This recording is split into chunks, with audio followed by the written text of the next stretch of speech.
Hi అండి, welcome to my channel Usha sweet home. ఈరోజు మనము వినాయక చవితికి పసుపుతో వినాయకుడిని ఎలా తయారు చేయాలో చూద్దామండి.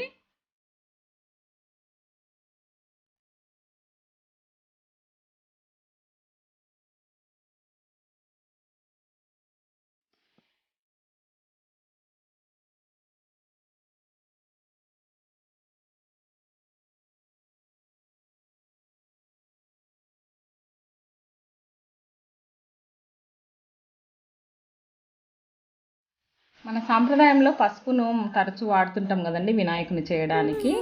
మనము ఆ పసుపు వినాయకుడిని ఈరోజు విగ్రహం రూపంలో ఎలా తయారు చేయాలో చూద్దాము. దానికి కావాల్సిన పదార్థాలు: కొద్దిగా కుంకుమండి, జందెం వేయడానికి దారం తీసుకున్నాను, విభూది, మిరియాలు, పసుపు అండేది, పసుపు పొడి, కొద్దిగా ఆయిలు, మైదా పిండి, కార్న్ఫ్లోరు, మైదా పిండి రెండు కలిపినది హాఫ్ స్పూన్ పెట్టుకున్నాను. కలపడానికి నీళ్ళు కూడా కావాలి. ఎలా ప్రిపేర్ చేయాలో చూపిస్తాను. మెజర్మెంట్ అయితే ఎంత పసుపు తీసుకుంటే అంతే మైదా తీసుకోవాలండి. రెండు ఈక్వల్గా తీసుకోవాలి. మనం ఎంత సైజు వినాయకుడిని అనుకుంటే అంత క్వాంటిటీ తీసుకోవాలన్నమాట. నేను బుజ్జి వినాయకుడిని చేస్తున్నాను కాబట్టి నేను 3/4 తీసుకున్నాను.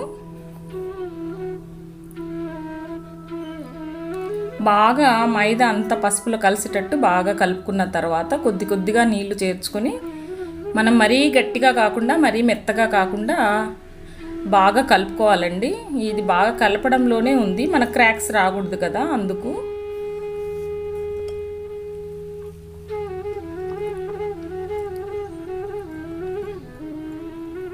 లాక్డౌన్ టైంలో మనం విగ్రహాలని బయటికి వెళ్ళి తెచ్చుకోవడం అంత మంచిది కాదు కాబట్టి ఇలా నేను తయారు చేస్తున్నాను. కొద్దిగా ఆయిల్ కూడా వేసుకున్నాను, మనకు చేతికి అంటుకోకుండా కాస్త సిల్కీగా కూడా ఉంటుంది. కొంతమంది చక్కెర పొడి వేసి పాలు వేసి కూడా కలుపుతారు, అలా కూడా చేసుకోవచ్చు. అప్పటికప్పుడైతే ఇలా వాటర్తోనే సరిపోతుంది. 2 రోజులు అలా పెట్టుకోవాలనుకుంటే వినాయకుడిని మీరు 1/2 స్పూన్ చక్కెర పొడి, కొద్దిగా పాలు వేసి కలుపుకోండి. ఇది ఉండ్రాళ్ళలాగా చేస్తాం కదా లడ్డూస్ చేయడానికి. నేను మైదా సగం స్పూను, కార్న్ఫ్లోర్ సగం స్పూన్ తీసుకున్నాను. ఇది చక్కగా నీళ్ళు వేసి ముద్ద కట్టుకుందాము. ఎందుకంటే పసుపు ఉంది కదండి, చేతులకి పసుపు అంటుంది కాబట్టి నేను స్పూన్తో కలుపుతున్నాను. ఇది కూడా కలిపి పెట్టుకుందాం. ఇప్పుడు మనము పక్కన పెట్టుకున్నాం కదా, చక్కగా కలిపేసి ఉండలాగా సాఫ్ట్గా అయిన ముద్దని మనం భాగాలుగా చేసుకుందాము.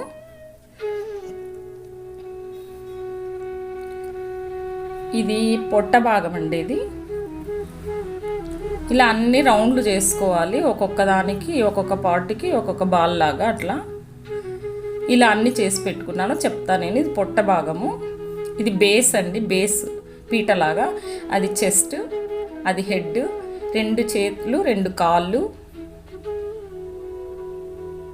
2 చెవులు, ఒక తొండము, ఎలుక బేస్, అదేమో కిరీటానికి. ఇప్పుడు బేస్ చేసుకుందాం. ఒక 10 నుంచి 12 రౌండ్స్ పడతాయండి. ఇది బేస్ అన్నమాట. కాస్త పెద్దగా చేసుకొని మరీ ముందుకు కాకుండా మరీ వెనక్కి కాకుండా కొంచెం ముందుకు అట్లా జరిపి చివరగా పెట్టుకోవాలి. పెట్టి అంటించేయాలి. నీళ్ళని చేతితో అద్దుకుంటూ ఒక్కొక్క దాన్ని అంటించుకోవాలన్నమాట. తర్వాత చెస్ట్ అంటించాను. నెక్స్ట్ పొడుగ్గా చేసుకున్న కాళ్ళని ఒక్కొక్క రౌండ్ని ఇట్లా పొడుగ్గా చేసుకొని చేతులు కాళ్ళు ఇలా అమర్చుకోవాలి. ఇట్లా చేతిలో ఇట్లా అనుకుని ఇప్పుడు కాళ్ళు కూడా పెట్టేస్తున్నాను. నెక్స్ట్ నడుముకు నాగాభరణం లాగా పెడుతున్నానండి, వడ్డానం లాగా స్వామికి.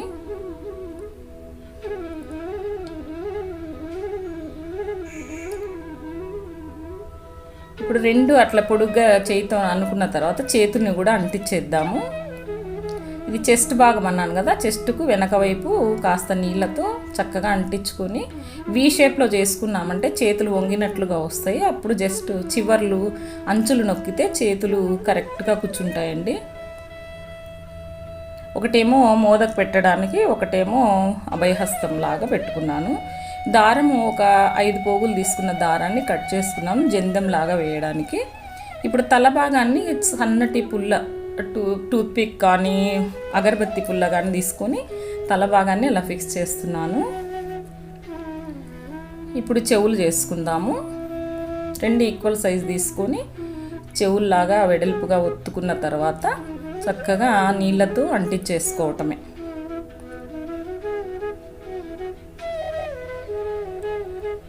చూడండి, చెవులను ఇలా అంటించుకోవాలి. పిల్లలైనా చేయొచ్చండి, చక్కగా పిల్లలకు అప్పచెప్పేసేయండి. లాక్డౌన్లో బాగా చేసేస్తారు, పిల్లలకి ఇచ్చేసామంటే కలిపి పిండిని తయారు చేస్తారు. ఇదైతే ఒకసారి ప్రాక్టీస్ చేసినాక చేసుకోండి, బాగుంటుంది. ఇప్పుడు తొండం అండి. ఒక్కొక్క బాల్ని పొడుగ్గా షేప్ చేసుకోవడం, అంటించేసేయడమే ఈ తొండం. చక్కగా నీళ్ళతో మనము ఇలా అప్లై చేసుకుంటూ బెండ్ చేసుకోవాలి, అంతే. చక్కగా సెట్ అయిపోయింది కదా. జందెం వేసాము, నాగాభరణం వేసాము, తొండం పెట్టాము, చెవులు పెట్టాము, చేతులు కాళ్ళు కూడా పెట్టాం కదా. ఇప్పుడు కిరీటం లాగా పెట్టుకుందాము. సన్నగా రౌండ్లు చేసుకుని నేను ఇలా సెట్ చేశాను. తడి అద్దుకుంటూ పెట్టి చూస్తున్నాను. ఇది కాస్త చిన్నగా అయినట్లుంది. నెక్స్ట్ ఇంకోటి పెడతానండి.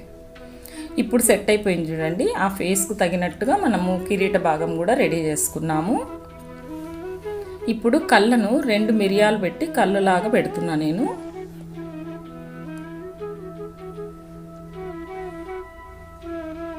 ఇలా చక్కగా మిరియాలు, తొండం ఇరువైపులా మిరియాలను పెట్టాలి. ఇప్పుడు